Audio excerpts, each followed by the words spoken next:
We don't know how to read between the lines. We don't know. Read between the lines. We don't read between the lines. And as if you're myself, I don't get contextual clues very good. I feel like I do. I just don't always get the ones that you want me to have. And then, be able to listen sometimes. Which is why you kick me? Because I don't get contextual clues either? No, I just kick you when I be like, don't go there. don't pick that fight. I'm trying to be a conversationalist. No, that was not a conversation you was trying to have. That was no. That wasn't a conversation, bro. Coming to you from 125 Carver in Waco, Texas, it's the Riverside Weekly.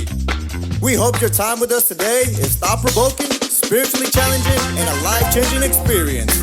Our discussions are fun, real, and at times very uncomfortable. We highly encourage all of our guests and listeners to like and subscribe, and please ring the bell. Now, here are your hosts, Pastor Cello and Pastor Mia.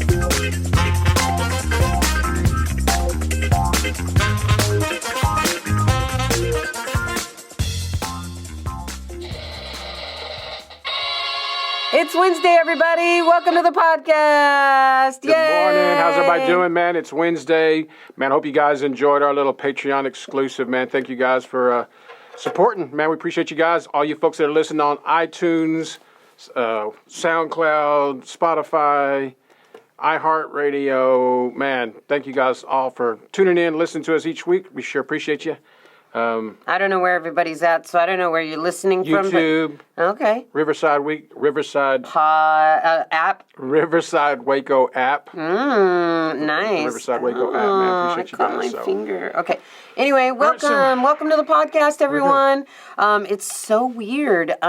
We're just really not super-duper excited and loud because we're having to be all secrety squirrel and quiet because one of our grandkids had their tonsils out, and so we were told that we have to whisper. So we're all in whisper mode, and it's very weird because everybody's like, shh. Well, the reason is because if we're loud, he gets loud. Yeah, so we have to learn to be quiet. Use our inside voices even though we're inside.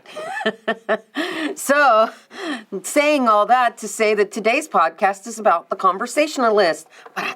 Okay. I've been wanting to talk about this for a while, and we hadn't, but a lot of things just kind of led to that. Something smells really good. That must be the cheeseburger.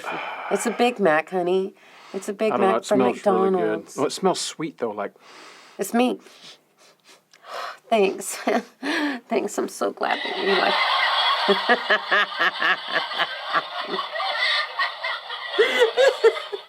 That was so good. Thanks, babe. Thanks. She got a little toy. It was given to me. Thank you, Amy. It was awesome. I said y'all should use this on your podcast. Yeah, because we can't use songs anymore. You know, we'd level upped, so now we can't use those kinds of things. We have to be very conscientious. So we can't. We just have to be careful now with everything we do. So, anyway, fragile. Everybody's got their stuff copyrighted, and you can't just do what you want now. Right. Pick it and get in trouble. So last week, and this actually went back a couple of weeks, but last week I noticed something about myself. And it's not that I didn't know it. It's just that you're always asking me constantly, when I'm talking to somebody, you always say, well, did you ask him about this? What did you ask him about this? I'm like, bro, it's not my business to come at them and ask them that. But then you turn around and you say, well, if you just let people talk, they'll tell you everything you want to know. So which one is it, Greg? This one or this one? I think it's both. You have to know when to speak. You need know when to hold them. Know when to walk. Okay, yeah. Mm-hmm. Know when to walk away. All right. Know when to run. Yep. You got to know. You have to just. Okay. You have to know. You have to know. You just it comes with age. No, it literally comes with learning how to listen, and we've talked about being able to listen and listening to people. Not being so focused on what we want to say. Listen to people, and then when they're in their conversation or they're sharing their heart or their ideas or their thoughts or their emotions, knowing what to ask. learning to ask questions instead of always giving your input. It's, well, this is what I think, or this is what I think. But just asking questions, like asking all them questions. asking questions, like I did say that before. and it's hard to describe because most people don't ask questions. We just want to offer our opinions and thoughts on the topic subject. Okay, so saying that, because yes, you're right, we did talk about that, but I'm coming from the flip side of it. So me and my brother were talking, and we were talking about greetings in Spanish. Obviously, everybody knows I was working for the Spanish restaurant. I was learning Spanish, so we were talking about greetings, right? A couple episodes back, yes. And in that, we were just talking about the best way to have a conversation because, yes, I could say buenos dias, right? Which is good morning, good afternoon, whatever. And beyond that, I couldn't really have a conversation. So it's kind of like if you say that or you say konnichiwa or you say arigato, to someone. But if you say that, they assume that you know that language automatically. That's why I don't be saying that then. Right. So what do you speak? I don't speak that. Mm-mm.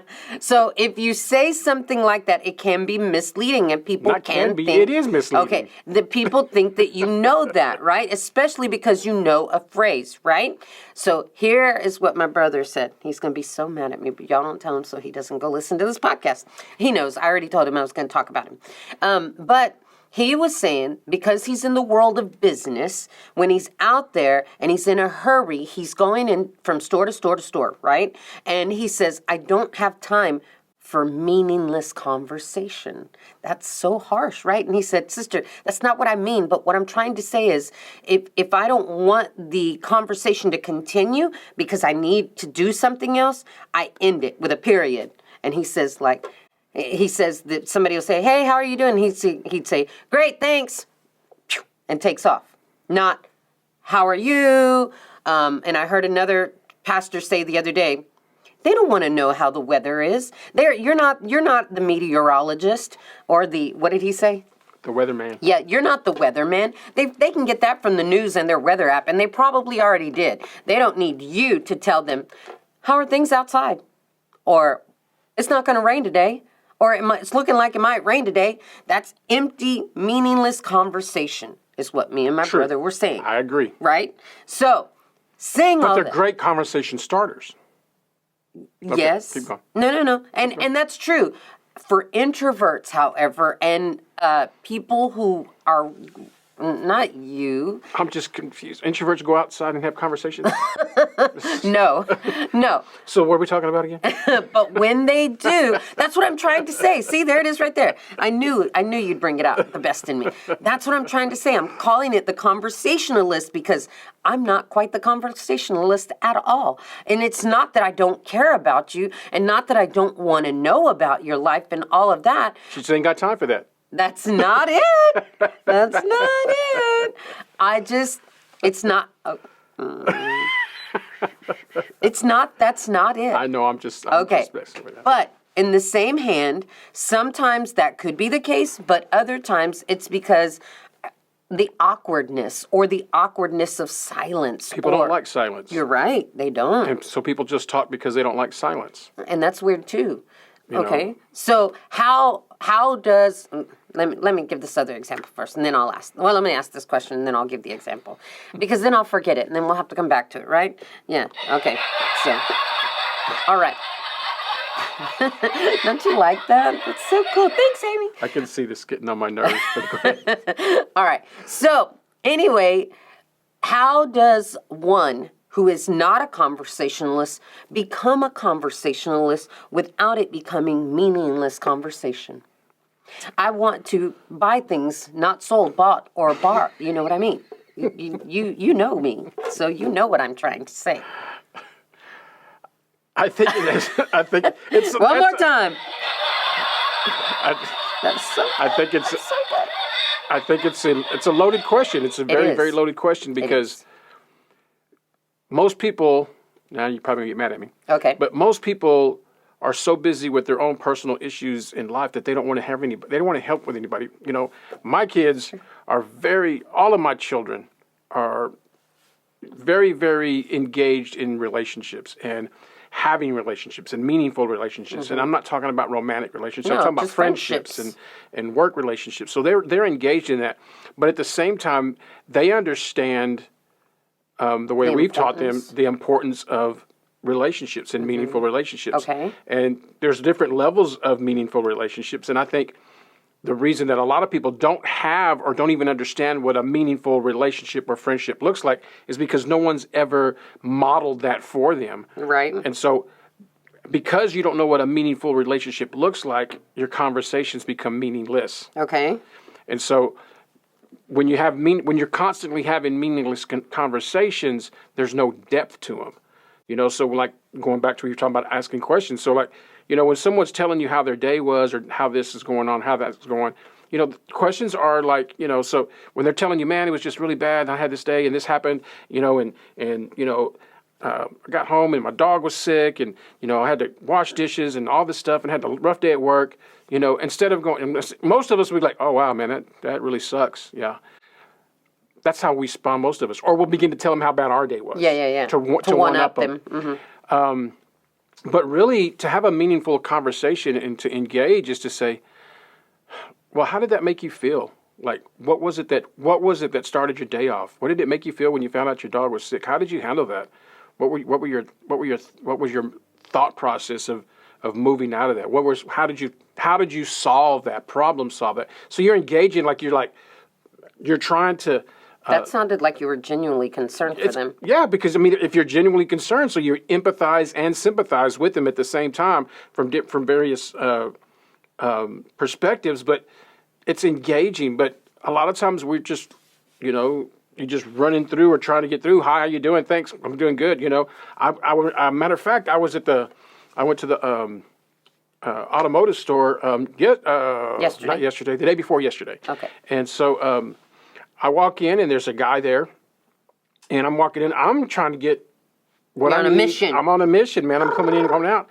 And when I'm walking in, he's walking around. He looks at the name and he's like, "Oh, hey, so." And I was like, I didn't even recognize the guy. Like, he's older, bearded up, And he goes, "You remember me?" And I'm like, "Yeah." Reading the name tag, trying to figure out who he is. And he goes, "Yeah, we used to break dance together," and started going to this whole thing. I was like, "Oh, from University Middle." And he's like, "Yeah." So, man, and so that was all he stopped. Like, he stopped. Like, that was it. Like, he's like, "Yeah." I was like, "Oh, man, pretty good." And I said, "How are you doing?" He's like, "Man, just working. I'm working here and I'm working there. I got 2 jobs. I'm trying to, make some extra money, this and that." And so I just engaged him. I was like, "Man, I understand. I get that." I said, "So what you been up to all this time?" And so I just engaged him. So we literally had like a 15-minute, 15-minute conversation right before, and I'm standing there with my item that I've already got purchased and had, or what I was going to walk out with. But I engaged him to this point, like, "Man, so what have you been up to? Just how's, family?" Like, just real quick questions. But he had to think about what I was asking because it caught him off guard that I was engaging in the conversation. Wow. Instead of just being like, "Okay, well, holler at you later," and left. I was just like, "So how's this going, man? How you doing? What you been up to, man? I hadn't seen you in a while." He goes, and so we're just real quick catching up and probably learned a little bit about him in about 2 minutes, 3 minutes. Wow. Just by asking questions, open-ended questions, and not so much yes and no questions. Oh, okay. And so just in that conversation, I walked out of there, and now I can't remember his name. But I was going to say his name, and I can't remember his name. But, so, I think it has to do a lot with us. To be honest with you, I think we're just so busy, wrapped up in our own world that we don't care about anybody else's world. But I disagree with that, and I'm going to tell you why. Now I'm going to give you the example, and everyone's never going to like me What anymore. button can I push on here? Well, you don't have glasses on, so it won't matter. You won't be able to see anything. I'm going to find something.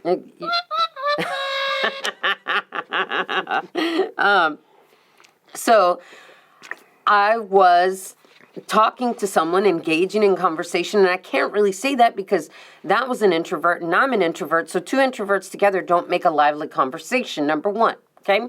And I hadn't seen this individual for like 10 years. It's been a long time, and I was talking, but I was also working at the same time. So it was very hard for me to do what I was doing and engage full conversation, but I was doing, back and forth. And then somebody comes up that hadn't seen them as long as well and asks them all these questions. So what are you doing? What's your major? Where are you? And I'm going, I feel sheepish.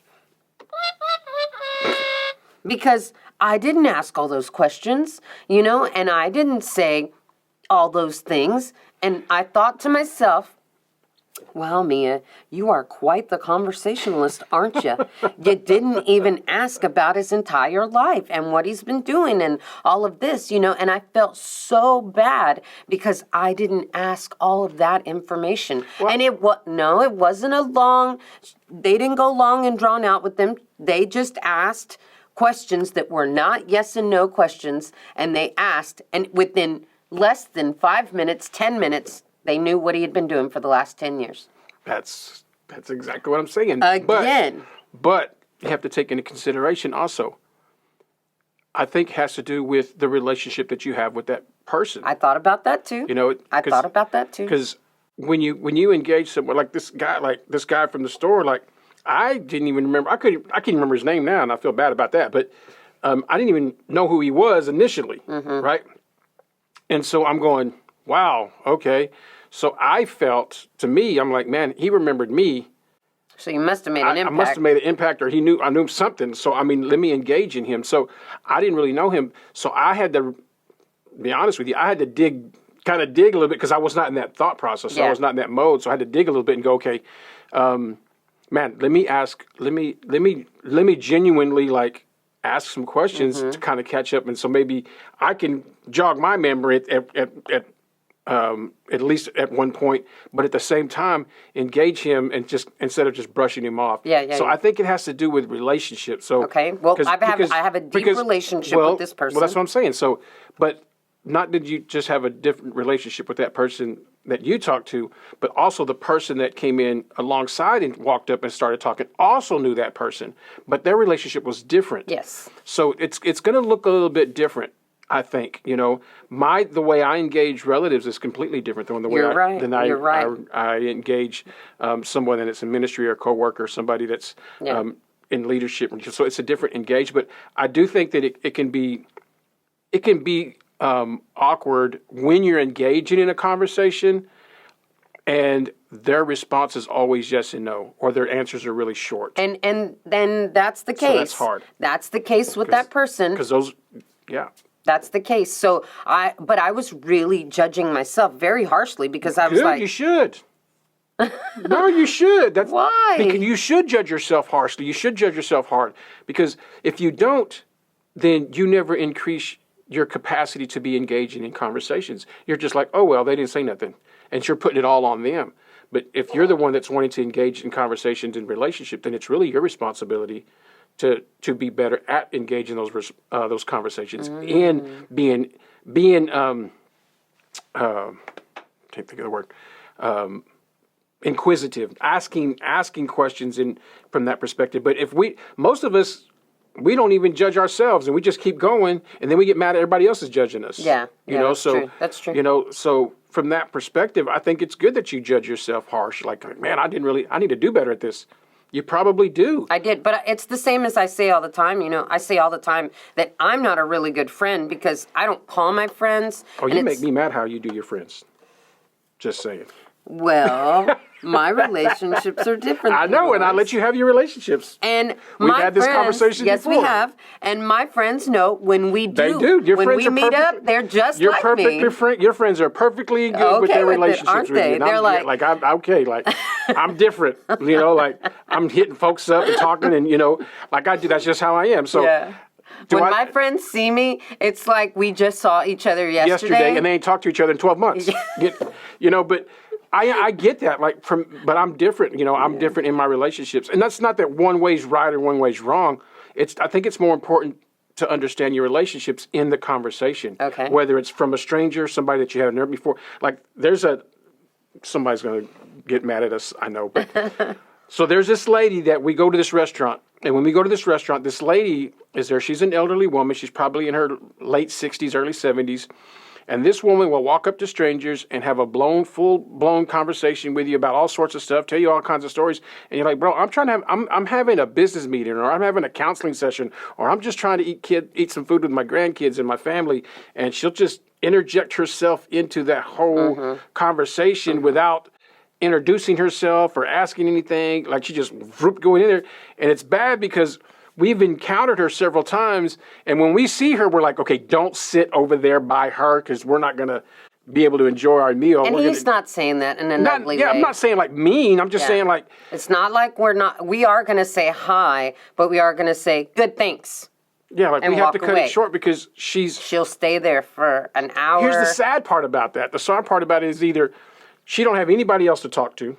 No, she was with the man one time. I know. I'm just saying, like, she don't have anybody to talk to, or she's just genuinely a talking person. Like, she just likes engaging people, strangers, whatever. Yeah. But it gets awkward when she's trying to talk to you. And we're trying to have a conversation right here. You know, so there's different levels of having the conversation. But some people, you know, and if it's you, I'm sorry, I love you. But some people just talk because they like to hear themselves talk. Or they don't like silence. I was thinking about that. Silence don't like silence. Is golden. They don't like silence. They like to hear themselves talk. Or they're trying to impress the people that are around them so much so that they feel like they have to just constantly talk, jibber jabber, and give meaningless information that has absolutely nothing to do with it. As my husband would say, schmear, schmear, schmear. Schmear, schmear, schmear, schmear, schmear, schmear, schmear. You know, so I think it's important. I think it's important to understand how to have conversations, but in the conversation, I think we have to really learn how to listen better. We talked about that before. Yeah, like people just don't listen. And that's fine. We don't know how to read between the lines. We don't know. Read between the lines. We don't read between the lines. And as if you're myself, I don't get contextual clues. You do not. I feel like I do. I just don't always get the ones that you want me to have. And then, be able to listen sometimes. Which is why you kick me? Because I don't get contextual clues either? No, I just kick you when I be like, don't go there. don't pick that fight. I'm not. But I'm trying to be a conversationalist. No, that was not a conversation you was trying to have. That was no. That wasn't a conversation, bro. Like, I'm sorry. Anyway, so I just wanted to talk about that because this is the flip side of listening. Yes, you can be a good listener. Yes, you must be a good listener. And yes, people need to take their garbage out. Otherwise, it piles up. And that's what friends do. People allow you to do that. And then you can just take the garbage bag off and throw it away. They need to get all that out. Especially, people who don't have other people to talk to, or you're just around toddlers all day, or you know what I mean? Yeah. You need to be able to talk to some adults, or just have that. What? I think if to engage in better conversation, more deep and meaningful conversation, I think you have to just not listen, but you have to know what to ask. Cues? Well, not just cues, but listen for cues. Listen for things that you want to ask that are not about you, and that you're not just trying to put your 2 cents in. Like, genuinely ask questions.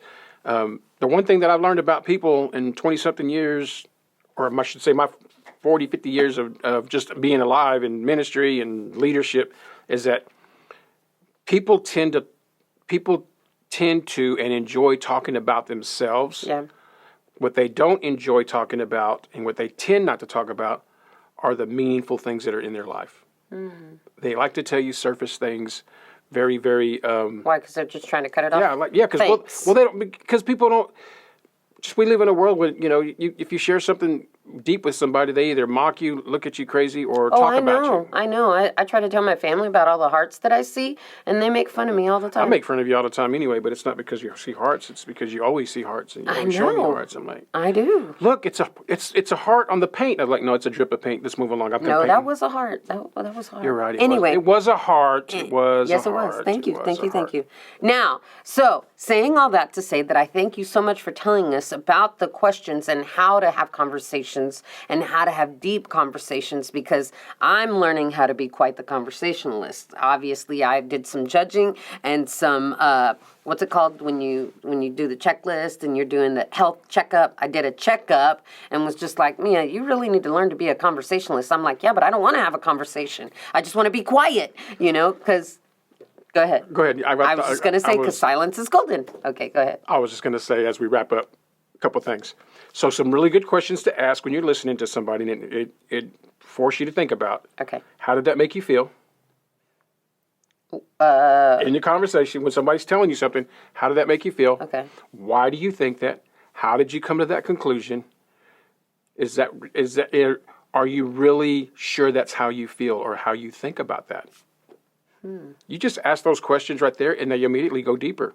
Because when you're asking somebody, well, how did that make you feel? Well, it made me feel angry. Okay, so what is it that made you feel angry? We're all not. I was going to say we're all not pastors. Even pastors. What's the other word that when you go to the therapist? Therapist and counselor. No, it's not about therapist. I know that, but I'm just saying, like, those are questions that if you genuinely want to have a conversation and get to know somebody, those are questions that you ask. Because when you ask those questions, it forces them to really reveal what's going on and evaluate themselves, and you begin to actually learn about somebody, learn about somebody more deeply than just they like Dr. Pepper. Yeah. I mean, that's true too. But here's what I always say too. I always say, do unto others as you would want done unto yourself. So I always be quiet. That was pretty good. That is me. Hold on, that is me. You don't even know which one it is. I can't even see this. That's why I said you don't. I was trying to make it laugh, but anyway. Anyway, how about? Okay. But I was just going to say, I was just going to say to do unto others as you would want done unto yourself and not be quiet. But if you would want somebody to ask about your dog or your family or your hobbies or, how are you really feeling or that type of thing, think about that and ask them those things. And if you hadn't seen somebody for a long time, what have you been doing? How do you like it? And those kinds of things. And I did ask those questions, but they were yes and no. And so those are the answers I got.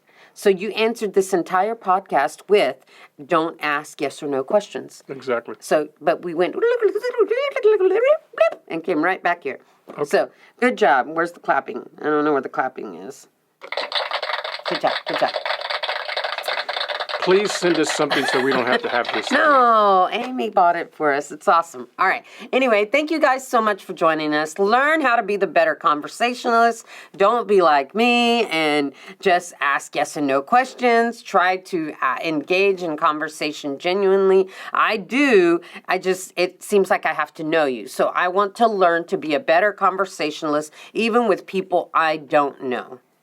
And that's how we should be anyway, right? If we're supposed to reach the people of the world, that's how we should be. So anyway, Thanks so much for joining us this week. Hope that you share this podcast with someone who needs it. And go check out our Patreon. Don't forget to support us. Thank you so much. Appreciate you guys. And missed you guys, by the way. Missed you guys. So glad we're back. Hey, we're back in the studio. Bye. All right. I'll let you guys later. Be blessed. Thank you for listening to the Riverside Weekly. Download the Riverside Waco app to stay connected and follow us on all social media sites at the Riverside Waco. This podcast is made possible by the givers of Riverside Community Church. Production and engineering provided by Capital G and RTV in Waco, Texas.